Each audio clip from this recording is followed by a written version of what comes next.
Ladies and gentlemen, boys and girls, Fazbear Entertainment would like you to put your hands together for the one, the only, Freddy Fazbear.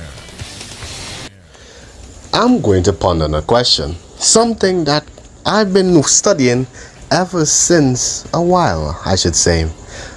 Was Security Breach a bad game? Yes, the most hyped FNAF game of all time. Was it really a bad game?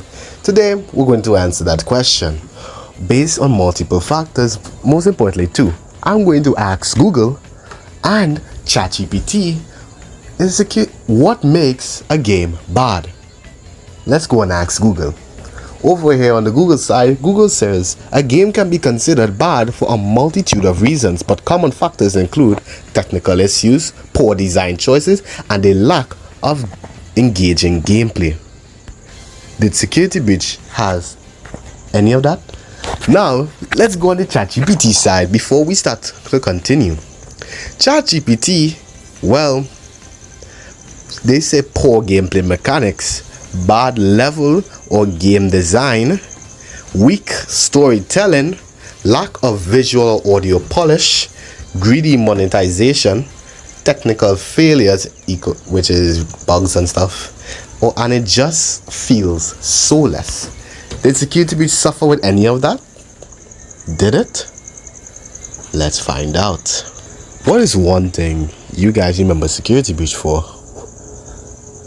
I think what makes a game good is honestly your opinion, and everything I'm doing is just kind of going off facts. Whether it is bad or not, it's really up to you. But what is one thing you can remember of Cyberpunk 2077? That's right, the glitches. When it now came out, it has glitches, and Security Breach lived up to that name as well.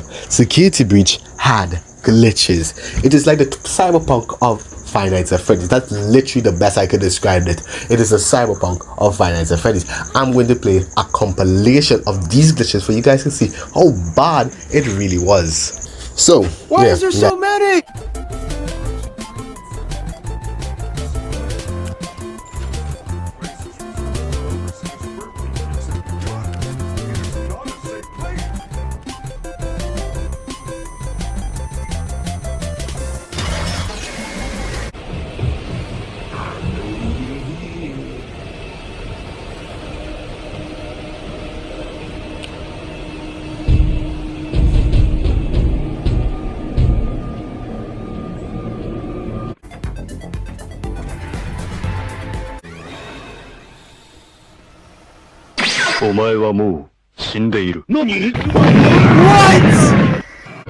I don't see a way to control it.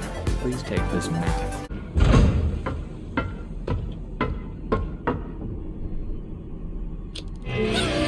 There's something else in here. What's this? It looks old. Gregory? What did you do? Something happened. I can communicate again.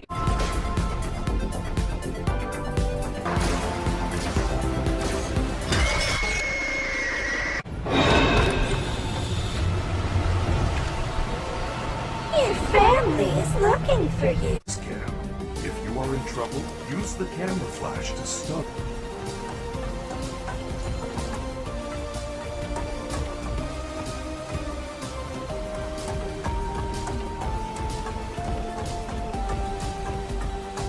Time to defend.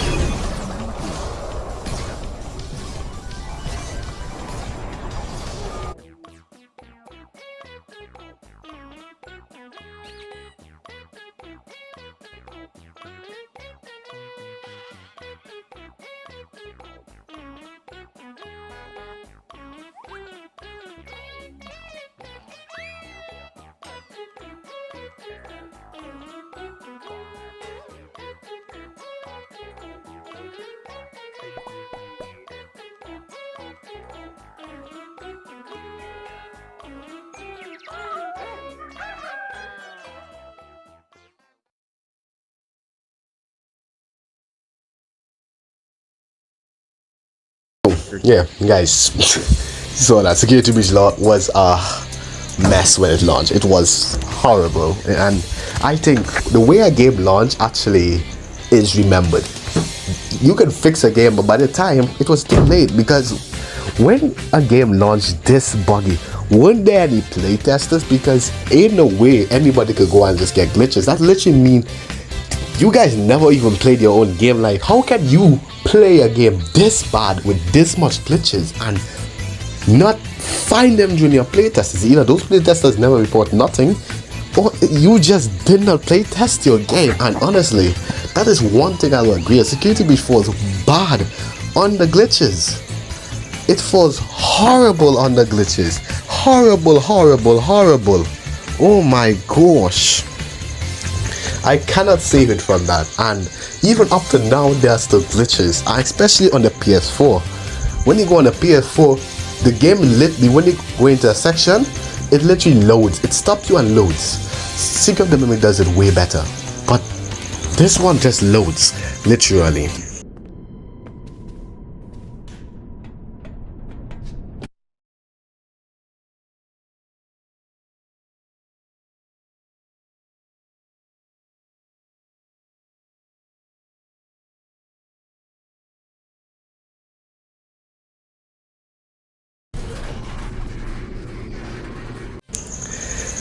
Does Security Breach has poor design choices? What makes poor design choices? Honestly, the Megapixelplex is a great environment, but I think that a lot of fans complain about is the size. The Megapixelplex is huge. It is massive.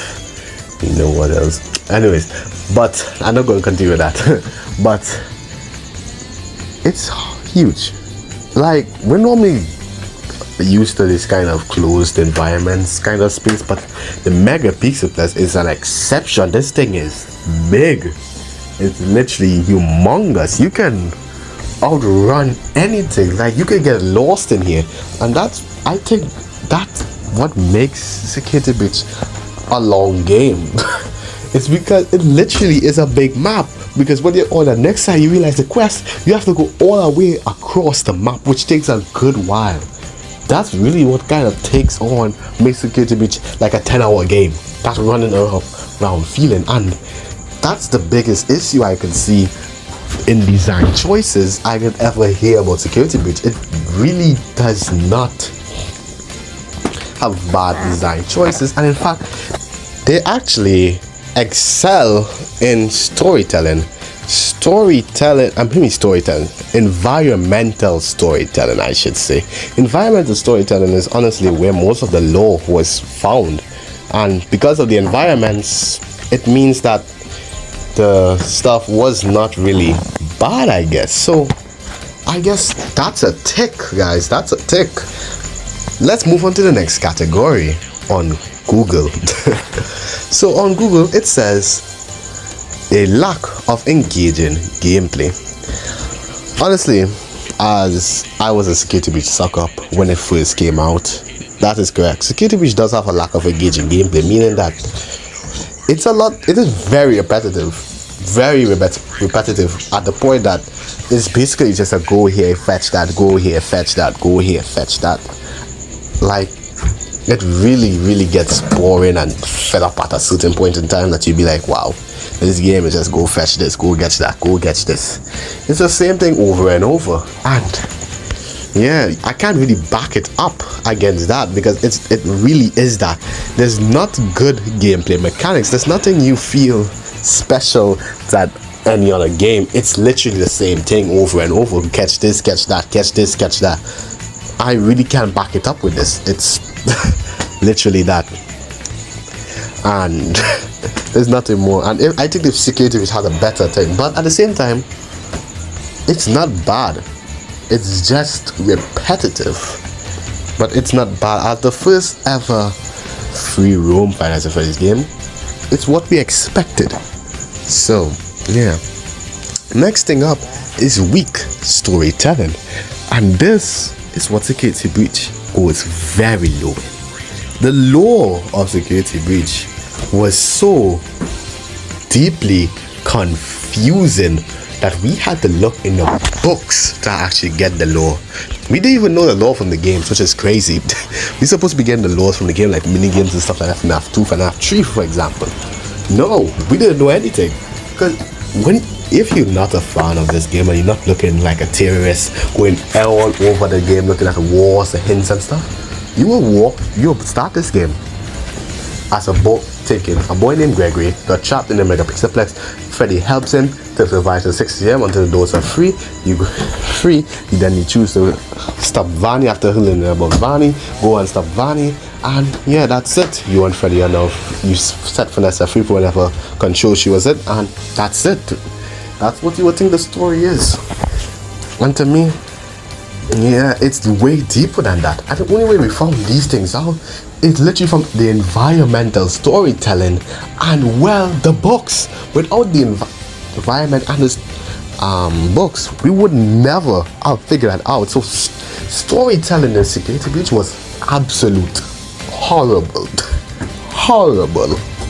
And I think that Steve could have done better. But we know why this was like this. As Scott Cawthon in an interview said that they didn't really, during COVID, Scott was kind of not really communicating well with the team, causing for the mess of Security Breach was to happen. So yeah, it's aligned with how things were going with Steel Wool, and I had a specific story for this in mind. Okay, for Security Breach, I really did. I had a very specific story in mind, and it is very different than the one that got in the game. And I think a part of that is the way that I conveyed that to Steel Wool, because what I was trying to do was I was trying to tell Steel Wool to do specific things throughout the game, put specific items in specific places, have specific characters do certain things, meanwhile not telling them what the story plot was. Because in my head, I was thinking, okay, when people find this, they will connect this to this to this, and it will all be revealed. And I thought I could do that without telling Steel Wool the story plot. That didn't work out very well, because they got all of these pieces and they thought it was their job to connect them in a way that made sense. And so really what you ended up having were the same pieces, but telling completely different stories. And since I was trying to kind of tell a specific story with mine that went a certain direction, they were taking pieces I didn't fully understand and trying to craft a story out of them. And again, I don't blame them for that. I blame myself for that, because I guess what I should have done is just said, hey, here's the story. Here's why these pieces are here. Here's how they're supposed to connect. And I can give you a really easy example. Lack of visual or audio polish. Honestly, yeah, a little bit. You know, there's, as I said, the loading of the games. That's the best I could say for that. Loading of the games. It's horrible. That is horrible. I don't know why it's like that. We'll move on for that. Greedy monetization. Honestly, there's not greedy monetization in Security Breach. Really, there's no pay to win fixture. It's a simple clear game, and honestly, they market the game really kind of well, and yeah, they got check for that. And now it just feels so less ChatGPT says. I don't think so. As much as Security Breach was a mess, I can tell that the team put a lot of love and care into this. There's a lot of appreciation, a lot of love, depth put into the game, but it just did not come out the way the team probably hoped. I do think Security Breach was meant to be something bigger, something better, like how Secure the Mimic is and going. But it's like something went wrong, and again the communication between Scott and Steve Wool is the main reason we got the game that it is. Because we can see when Scott properly communicates with Steve Wool Studios, we get a result like Secret of the Mimic. That could have been a great game. It really could have been. So we've gone through every single thing that makes a game bad according to Google and ChatGPT. Is Security Breach a bad game? Oh, I forgot to mention one thing. Security Breach actually has great views, mostly positive, literally. Even though the game was complained about so much, it's mostly positive reviews all over. But is Security Breach a bad game? And in all honesty, no.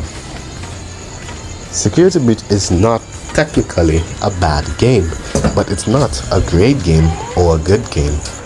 It's a okay game, a normal game.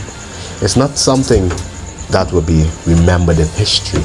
It's not something to be proud of, really. Not something to be like, whoa, yes, this was such a great game back then. But it's also not something to be like, it's a horrible game that should have never existed.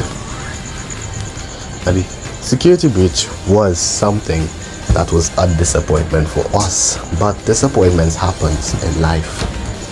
Security Breach may not have performed the way we wanted it to perform, but it did certainly come better with its DLC, Ruin. And even though I was really excited for this game and it did not do what I wanted it to do, I think that Security Breach really had potential to be the best FNAF game to ever exist. But what really stopped this from being is communication. And as we know, communication is key in everything, including Five Nights at Freddy's. We had a great TikTok era of Security Breach. Pope is a rock star. But in the end, a game doesn't have to be great or terrible to matter, as long as it stays something worth hearing.